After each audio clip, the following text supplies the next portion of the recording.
Want to fix the 400 bad request error in Hostinger?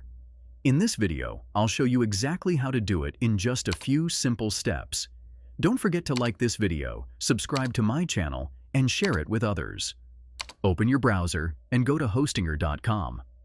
Once logged in, go to the Websites and then Websites list button in your account. In the next page, click on Dashboard attached to the site you want to work on. In that page, click on Websites button in the new menu panel again and click on Error Pages. Here, you'll see a list of error codes like 400, 401, 403, etc. The 400 error code means bad request and can cause issues with loading your site. To fix it, click on Reset and a confirmation pop-up will appear. Confirm the action, and Hostinger will reset the error settings.